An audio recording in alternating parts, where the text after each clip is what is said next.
Acharya Krishna. स्वागतम आचार्य Krishna YouTube channel की। Today we are going to Uttar Pradesh Naimisharanya Kshetra Darshanam. The Satyanarayana Swami Vratam was born in Naimisharanyam. It is very famous in this place. ఈ రోజు మేము ఉత్తరప్రదేశ్ లోని నైమిషారణ్యం అనే క్షేత్ర సందర్శనం చేశాం. నైమిషారణ్యం యొక్క గొప్పతనం శ్రీ సత్యనారాయణ స్వామి వ్రతం. First, this Vratam was told by Vyasa Mahamuni to Suta Mahamuni. After that, Vyasa Mahamuni told to his 108 member of Saunakadi Mahamunis about Vratakatha. ఇక్కడ మొదట శ్రీ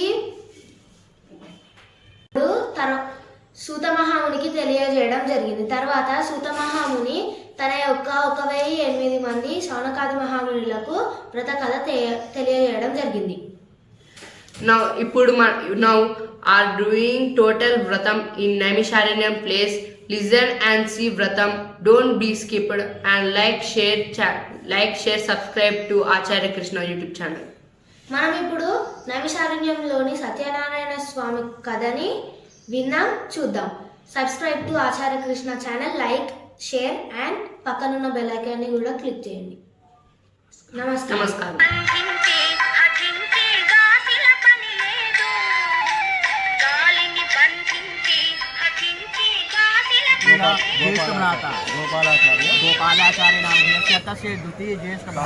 సత్యనారాయణ స్వామి వ్రతం నైమిషారణ్యంలో శ్రేష్టం. कृष्णमाचार्य तस्य धर्मपत्नी विद्या नामधेयस्य तस्य पुत्रस्य पुत्रिका श्लोक आदित्य आचार्य तस्य आचार्यः सहिष्णु नामधेयस्य सपुत्रोऽहं सपुत्रीहं सपरिवारोऽहं सकुटुम्बोऽहं अखिल कल्याणार्थं सर्वमनोकामना सिद्ध्यर्थं दैहिका भौतिका त्रिविधताप शमनार्थं सर्वमनोकामना परिपूर्णार्थं नैमिषारण्यः ब्रह्ममनोमय शककुंड सन्निकटे श्री सत्यनारायण व्रतकथायां उद्गम स्थले श्री सत्यनारायण व्रतकथायां कृत समय उन्हें समस्त आवाहिता देवी देवता गौरी गणपति देवता कलशः प्रतिष्ठिता वरुणः देवता श्रिया सत्यनारायण वेदालमंग संयुक्तं ताम्बूलं प्रतिगृहीतामहं मुक्षघ्रत्वे ताम्बूलपत्रं समर्पयामि नमः. ताम्बूलापत्रान्ते यथा पूर्वं दक्षादिव्यं समर्पयामि नमः. दक्षादिव्यान्ते नमस्करोमि प्रणमामि नमस्कारं नमः. ॐ हरिः ओं नमः. शान्ताकारं भुजगशयनं पद्मनाभं सुरेशं विश्वाधारं गगनसदृशं मेघवर्णं शुभाङ्गं लक्ष्मीकान्तं कमलनयनं योगिविद्यानुगम्यं वन्दे विष्णुभवभयहरणं सर्वलोकैकनाथं नमः. अति श्री सत्यनारायण देवताभ्यो नमः. प्रणमामि नमस्कारं नमः. बोले सत्यनारायण स्वामी की जय. बोले नैमिषारण्य धाम की जय. बोले 88,000 ऋषियों की जय. बोले श्री चक्रतीर्थ महाराज की जय. बोले जगज्जननी माँ ललिताम्बा की जय. बोले सभी देवी देवताओं की जय. उन्होंने ना सत्यनारायण व्रतम को श्रवण प्रत्येक अध्याय पे विश्राम होने के बाद में इसमें संतुलन छोड़ना भगवान को लगा के फिर ही आगे बढ़ना. आता प्रथमोध्याय అది రెండు మొదటి కథ ప్రథమ కథ. प्रथमोध्यायः सूतोवाचः एकदा व्यासो उवाचः एकदा नैमिषारण्ये ऋषयः सौनकादयः प्रापृच्छुर्मुनयः सर्वे सूतं पौराणिकं खलु व्रतेन तपसा किं वा प्राप्ते वाञ्छितं फलं तत् सर्वं श्रोतुमिच्छामि कथेषु महामुनिः. एक समय नैमिषारण्य तीर्थ में सौनकादि 88,000 ऋषियों ने पुराण शास्त्र के वक्ता श्री सूर्य जी महाराज से पूछा. ऋषियों ने कहा, हे महामुनि, किस व्रत अथवा तपस्या से मनोवांछित फल का प्राप्ति हो सकता है, कृपा करके मुझे बताइए. जब इस प्रकार का प्रश्न पूर्व काल में देवर्ष जब सूत जी 88,000 ऋषिगण सूत महर्षि कहते हैं तो सूत महर्षि करते हैं. इसी प्रकार का पूर्व काल में देवर्षि नारद जी ने भगवान नारायण से प्रश्न किया. भगवान नारायण ने जिस प्रश्न का उत्तर देवर्षि नारद जी को दिया था, मैं आप लोगों से कहता हूँ। एक समय योगी नारद जी लोगों की कल्याण की कामना से विविध लोकों में भ्रमण करते हैं। इस मृत्यु लोक में जब मृत्यु लोक में आए तो क्या देखते हैं नारद मुनि कि मनुष्य जो है अपने पाप कर्मों के द्वारा विभिन्न योनियों में उत्पन्न अनेक प्रकार के कष्टों को काट रहा। यह विचार करके विष्णु लोग भगवान नारायण के धाम को जाते हैं, भगवान नारायण का दर्शन करते हैं। कैसा दर्शन करते हैं? शंख चक्र गदा पद्मा वनमाला विभूषित। भगवान नारायण शंख चक्र गदा पद्म को धारण किए हुए और वनमाला को पहने। इस प्रकार के स्वरूपम को देखकर भगवान नारायण नारद मुनि का स्तुति करने लगते हैं। बोलते, आदि मध्य अंत से रहित निर्गुण सकल कल्याणमय भक्तों की पीड़ा को नष्ट करने वाले हे परमात्मा, मैं आपको बारंबार वंदनम करता हूँ, बारंबार प्रणाम करता हूँ। इस प्रकार की स्तुति सुनने पर भगवान नारायण ने नारद मुनि से पूछा, हे नारद मुनि, आपका यहाँ पर किस प्रयोजन से आना हुआ, मुझे कृपा करके बतलाएं। इस प्रकार के वाक्य को नारद मुनि सुनते हैं तो नारद मुनि कहते हैं, हे प्रभु, मैं मृत्यु लोक को कर्मभूमि जानकर पहुंचा। वहां पर क्या देखता हूं? मनुष्य जो है अपने पाप कर्मों के द्वारा विभिन्न योनियों में उत्पन्न अनेक प्रकार के कष्टों को काट रहा है। हे प्रभु, यदि आप मेरे ऊपर अनुग्रह करें, मेरे ऊपर कृपा करें, तो मैं ये जानना चाहता हूँ उन कलुषित मनुष्यों के पापों का शमन कैसे हो सकता है। इस प्रकार के वाक्य को भगवान नारायण नारद मुनि के मुख से सुनते हैं तो कहते, हे नारद मुनि, आपने जन कल्याण के लिए बहुत ही उत्तम बात पूछा।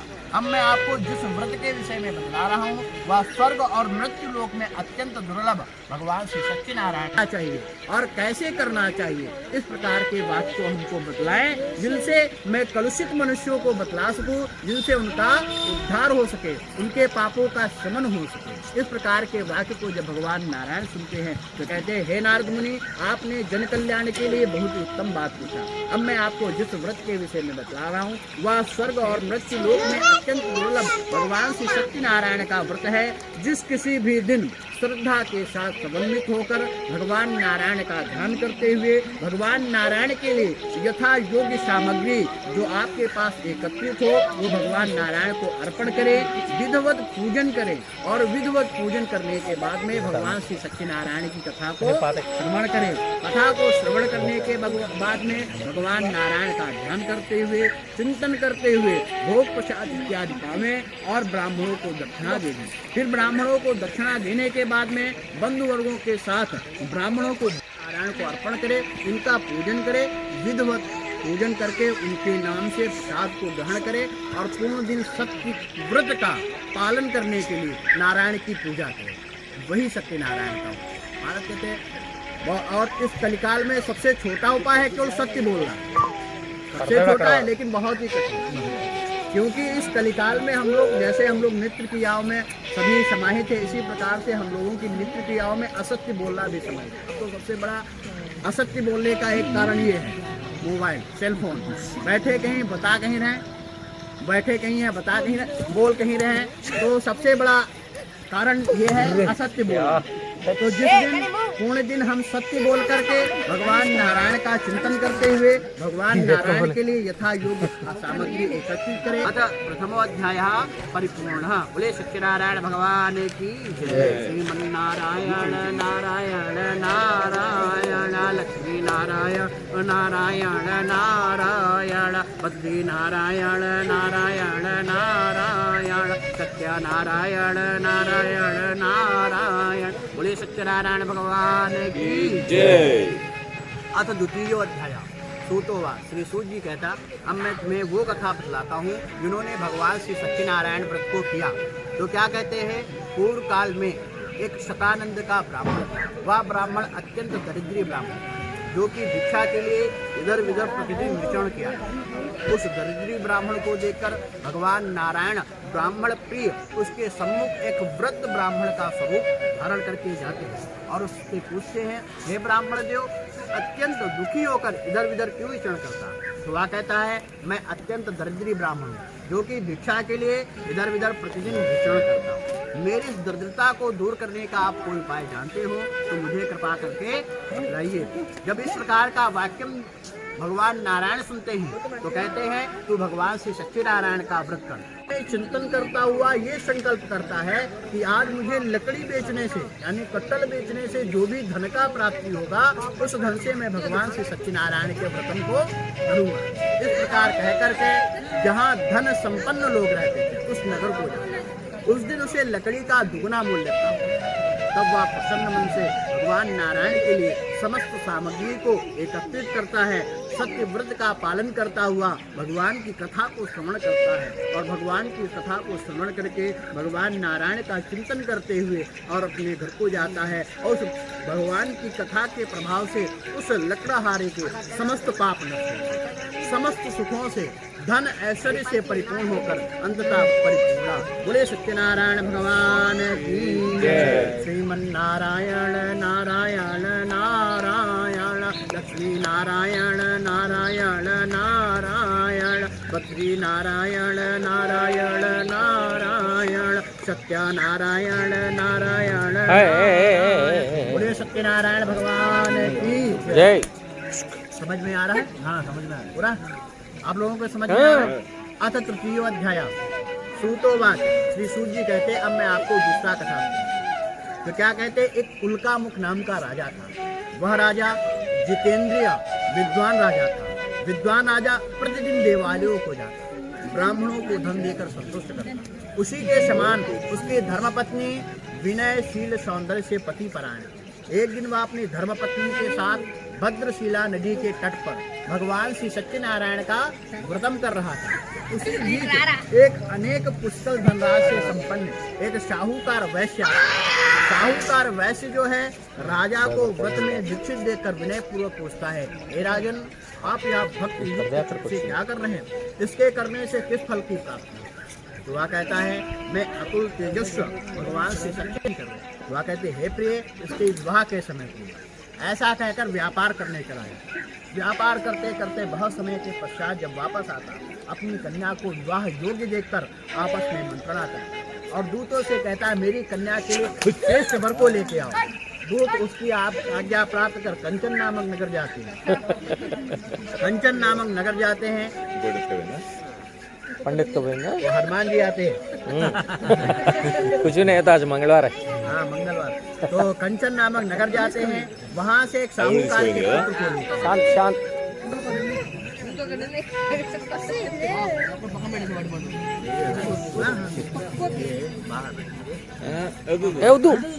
वो हाँ आजाद धुरम निकले बोले।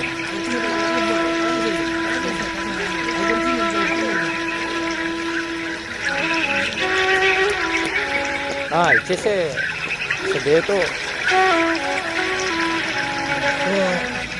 जो है वह अपने दूतों से कहता कि मेरी कन्या के लिए श्रेष्ठ वर को मातरम पहना। दूत उसकी आज्ञा प्राप्त कर कंचन नामक नगर जाते, वहाँ से एक साहूकार के पुत्र को लेके आते हैं। उस साहूकार के पुत्र को गुणों से सौंदर्य से परिपूर्ण देकर अपने जाति वर्गों के साथ अपनी कन्या का दान उसके हाथ में कर देते। लेकिन दुर्भाग्यवश वह उस समय भगवान श्री सत्यनारायण का व्रत करना भूल जाता। पूर्व काल के अनुसार संकल्पित श्री सत्यनारायण का व्रत न करने के कारण भगवान उस पर स्थित हो जाते और काल की तुलना से वह अपने जमाता जानते हैं, अल्लू, अपने जमाता के साथ व्यापार करने चला। व्यापार करते करते राजा चंद्रकेतु के नगर को पहुंचा। उसी समय भगवान उसे भ्रष्ट प्रतिज्ञा देख करके महान दुख और कहता, हे साहूकारों, आप लोग अपने घर को जा सकते हैं। इस प्रकार के वाक्य को सुनकर साहूकार राजा को प्रणाम करके अपने गृह के लिए प्रस्थान। अति श्री सत्यनारायण व्रत कथाया तृतीय अध्याय परिपूर्ण। बोले सत्यनारायण भगवान की जय। श्रीमन्नारायण नारायण नारायण लक्ष्मी नारायण नारायण नारायण बद्री नारायण नारायण नारायण सत्यनारायण नारायण नारायण। बोले सत्यनारायण भगवान की जय। अथ चतुर्थोध्याय सूतो हुआ। श्री सूर्य जी कहता, अब मैं तुम्हें वह साहूकार जो था मंगलाचरण कर ब्राह्मणों को धन देकर अपने नगर के लिए प्रस्थान। कुछ दूर जाने पे भगवान उसकी सत्यता के विषय में जिज्ञासा करते। तो एक दंडी सन्यासी वही सत्य के विषय में जिज्ञासा करते, तो एक दंडी सन्यासी का स्वरूपम धर के उसके पास आते और उससे पूछते हैं तुम्हारी नौका में क्या है। तब वह धन के मद में जो अवहेलना पूर्वक पूछता हुआ बोलता है क्यों पूछ रहे, क्या कुछ द्रव्य लेने कुछ है, और हमारी नौका में तो लता पत्ता है, यदि आपको चाहिए हो तो मैं दे दूं। तो वह कहते तेरा वाक्य सत्य हो जाए, तेरी नौका में लता पत्ता हो जाए। ऐसा कह करके वह कुछ दूर जाकर समुद्र के समीप बैठ जाते। इधर नृत्य क्रिया करने के पश्चात शाहूकार अपने नौका के सम्मुख पहुंचता। नौका में लता पत्ता देकर जमीन पर मूर्छा खाकर दी। तब उसका जमाता यानी अल्लुआ जल डाल करके मूर्छा से उठाता, पूरा वृत्तांत सुनता और कहता हमें वही जाना चाहिए जहाँ दंडी सन्यासी स्थित हों, वही कहेंगे तो मनोरथ पूर्ण करेंगे, अन्यथा कोई नहीं करेगा। इस प्रकार दौड़ता हुआ समुद्र के समीप पहुँचते उनके दंडी सन्यासी के चरणों में गिरकर रुदन करने लगे। बोलते हे प्रभु, मैंने आपके सम्मुख जो असत्य भाषण कहने का अपराध किया है उसे क्षमा करें, मैं आपकी शरण में आया। बारंबार जब प्रणाम करते हैं तो दिनों के परिपालक उस पर संतुष्ट हो जाते हैं और उसे अभिष्ट वर प्रदान करके अंतर ध्यान होता। पुनः नौका के सम्मुख पहुंचता, नौका को धनधान्य से परिपूर्ण देखकर भगवान श्री सत्यनारायण की जय जयकार करता हुआ और नौका को संभाल कर अपने नौका के ग्रह के घर के समीप पहुंचने पर अपने आगमन का समाचार देने के लिए अपनों दूतों से अपनी भार्या के समीप भेजे। दूत उसकी आज्ञा प्राप्त कर कंचन नामक नगर जाते। वहां से दूत उसकी आज्ञा प्राप्त कर उसकी भार्या के सम्मुख पहुंचते और क्या कहते, शाहूकार और अल्लू इस नगर के निकट पधार चुके हैं, बहुत से धनधान्य से परिपूर्ण। इस प्रकार के वाक्य को जब उसकी भार्या यानी कलावती सुनती तो अपनी पुत्री यानी अपनी भार्या यानी लीलावती सुनती और तो अपनी पुत्री यानी कलावती से क्या कहती है मैं अपने पति के दर्शन के लिए क्या करती है। इसी के कारण इसका पति अदृश्य हुआ।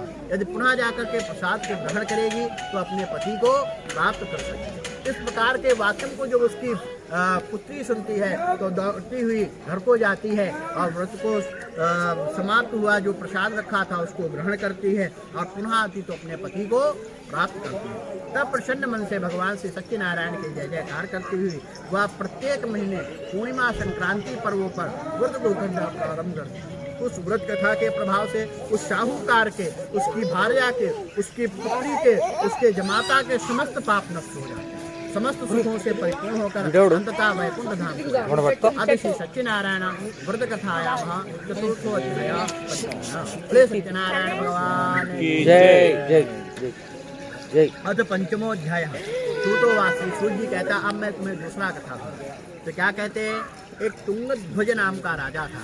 उसने भगवान श्री सत्यनारायण के व्रत का प्रसाद का परित्याग करके महान दुख प्राप्त किया। एक बार वह बहुत से पशुओं को मारकर एक वट वृक्ष के नीचे पहुंचा, जहाँ पर क्या देखा कि कुछ भोग बड़ बैठे हुए भगवान श्री सत्यनारायण का व्रतम कर रहे हैं। अहंकार वश ना तो वहाँ पे जाता ना ही भगवान श्री सत्यनारायण को प्रणाम करता। इसके अंत में गोपगण जब प्रसाद उसके सम्मुख रखे इच्छानुसार सभी प्रसाद ग्रहण करते तो उसने उस प्रसाद का परित्याग करके महान दुख प्राप्त किया। तो क्या देखता, महान दुख प्राप्त किया। तो जब महान दुख प्राप्त किया तो क्या घर पे देखता, उसके संपूर्ण सौपुत्र धनधान्य इत्यादि सर्वनाश हो गया। तब वह मन में विचार करता हमने ऐसा कौन सा कार्य किया जिससे हमारा सर्वनाश हो गया। तब विचार करता कि हमने भगवान श्री सत्यनारायण के प्रसादम का परित्याग किया। पुनः उसी वट वृक्ष के नीचे पहुंचता, उन्हीं दो गुणों के साथ बैठ करके भगवान श्री सत्यनारायण की कथा को श्रवण करता और कथा को श्रवण करके प्रसाद को ग्रहण करके पुनः आता तो भगवान श्री सत्यनारायण की कथा से भगवान श्री सत्यनारायण की कृपा से पुनः धनधान्य से परिपूर्ण हो जाता, पुनः अपने पुत्रों से परिपूर्ण होकर के तब हर पूर्णिमा और संक्रांति पर्वों पर प्रत्येक महीने वह तुंगध्वज नाम का राजा व्रत करना प्रारंभ करते। इस व्रत कथा के प्रभाव से उसके समस्त पाप नष्ट हो जाते, समस्त सुखों से परिपूर्ण होकर अंततः वैकुंठ धाम। श्री सूत जी कहते इस परम दुर्लभ भगवान श्री सत्यनारायण की कथा को जो कहता है जो सुनता है उसके उसी समय समस्त पाप नष्ट हो जाते हैं। ये सत्य की बात है, उसमें कोई संशय नहीं। हे 88,000 ऋषिगण, अब मैं आप लोगों को बताता हूँ जिन्होंने भगवान श्री सत्यनारायण की व्रत कथा को किया उनके अगले जन्म का वृत्तांत। तो कहते जो सतानंद का ब्राह्मण था वह दूसरे जन्म में सुदामा नामक ब्राह्मण जिसने भगवान श्री कृष्ण की सेवा करके मोक्ष को प्राप्त। जो लकड़हारा यानी कटलू था वह दूसरे जन्म में भिल्ल गुहों का राजा हुआ, जिसने भगवान श्री राम की सेवा करके मोक्ष को प्राप्त। जो उल्का मुख नाम का राजा था वो जन्म जन्मांतर में स्वयंभू मनु हुए, जिन्होंने भगवत संबंधी संपूर्ण कार्यों अनुष्ठानों को करके जन्म। जो उल्का मुख नाम का राजा था वो राजा दशरथ हुए, जिन्होंने श्री रंगनाथ की सेवा करके मोक्ष को प्राप्त। जो शाहूकार था वह मूर्ध नाम का राजा हुआ, जिसने आरे से चीरकर अपनी पुत्र के लिए भगवान नारायण को अर्पण करके मोक्ष को प्राप्त किया। जो तुंगध्वज नाम का राजा था वह जन्म जन्मांतर में स्वयंभू मनु हुए, जिन्होंने भगवत संबंधी संपूर्ण कार्यों अनुष्ठानों को करके गोलोक धाम को चले गए। और जो गोपगढ़ थे वो ब्रजमंडल में निवास करने वाले सभी गोपगढ़ हुए, जिन्होंने भगवान श्री कृष्ण के साथ सभी राक्षसों का संहार करवा के गोलोक धाम को गए। अब श्री सत्यनारायण व्रत कथायाम पंचमो अध्याय परिपूर्ण। बोले सत्यनारायण भगवान की जय। आरती के बाद में आप मंत्र पुष्पांजलि के बाद आशीर्वचनम प्रसाद।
ओम चंद्रमा मनसो जात सो सूर्यो जात स्त्रोतावाच प्राणशंकात में जाता ओम वनस्पतो सोद्भूतो गन्धाचो गन्धोतमः आगे सर्वदेवानां दीपोऽयं प्रतिहिताम्मा। ओम जय लक्ष्मी रमण स्वामी, जय लक्ष्मी रमण सत्यनारायण स्वामी, सत्यनारायण स्वामी जनपातक हरण। ओम जय लक्ष्मी रमण रतन जड़ित सिंहासन अद्भुत छविराज। ओम हमें अद्भुत छविराजे नारद करत निरंजन, नारद करत निरंजन घंटा ध्वनि बाजे। ओम जय लक्ष्मी रमण चढ़ता प्रसाद शवायु कदली स्वामी कदली फल मेवा धूप धूप तुलसी से राजी सत्य देवा। ओम जय लक्ष्मी रमण सत्यनारायण स्वामी दुखियारती कोई नरदा वे। ओ स्वामी प्रेम सहित गावे, ओ स्वामी भक्ति सहित गावे। कहत ऋषि मुनि ज्ञानी, कहत हरिहर स्वामी मनवांछित फल पावे। ओम जय लक्ष्मी रमण। ओम चंद्रमा मनसो जात सो सूर्यो जाता स्त्रोता जाता दीपांते जलम आत्म्यम सत्यात्म्यम सिद्धात्म्यम समर्पयामि नमः। दीपं दर्शयामि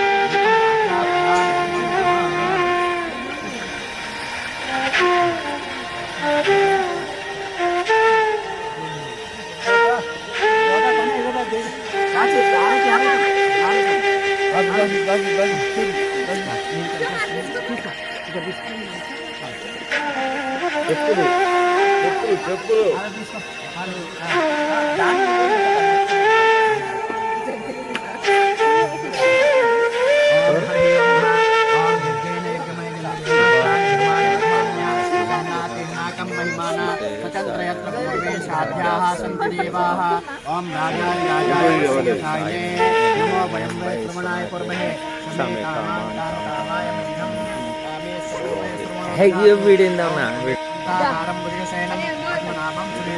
विश्वाधारं गगनसदृशं मेघवर्णं शुभांगं लक्ष्मीकान्तं कमलनयनं गम्यं वन्दे विष्णुं भवभयहरणं सर्वलोकैकनाथं नानासफलिपुष्पाणिं यथा कालोद्भवानिका पुष्पाञ्जलिर्मया दत्तो नमः परमेश्वराय। अथ पुष्पाञ्जलिं समर्पयामि। स्वामी नमः। श्री सत्यनारायण भगवान की जय।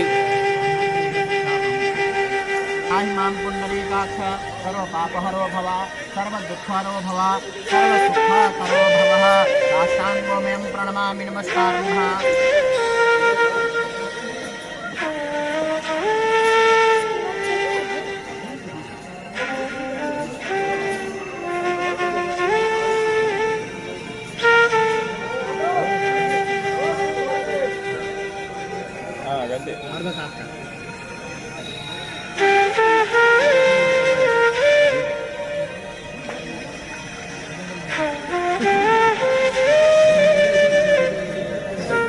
బొట్టు పెట్టాలి వదిన అదే ఎలా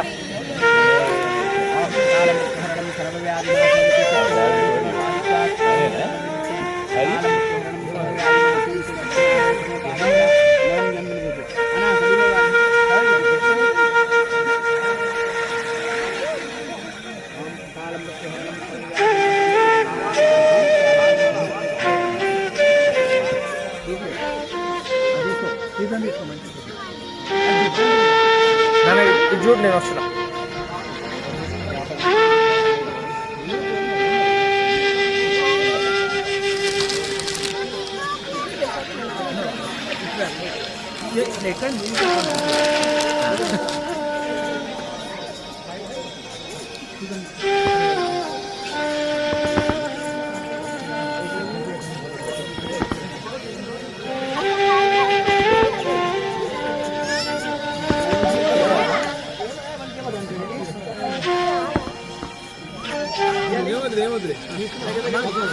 తీసుకున్నావా?